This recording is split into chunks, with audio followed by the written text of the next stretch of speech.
Ikshvakus part 8 part 7లో ఇక్కడి వరకు discuss చేశాము. సో మాతృదేవత ఆరాధన వీరి కాలంలోనే ప్రారంభమైంది.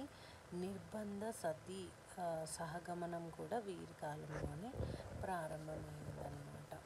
ఓకే, సో ఇక్ష్వాకుల జన్మస్థలానికి సంబంధించి ఈ క్రింది సిద్ధాంతాలు ఉన్నాయి.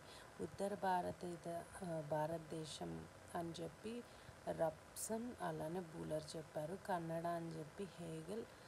ఇవంతా ఇంపార్టెంట్ కాదు అని నేను అనుకుంటున్నాను. ఆంధ్రవాదం ఎవరు చెప్పారు? బిషప్ కల్డ్వెల్. ఓకే, వీళ్ళు చెప్పారు. తమిళనాడు అని చెప్పి గోపాల్చారి చెప్పారు. కన్నడ అని చెప్పి హేగెల్ అలానే సెటన్ కోనో అనే ఒక అతను చెప్పారు. అంతే.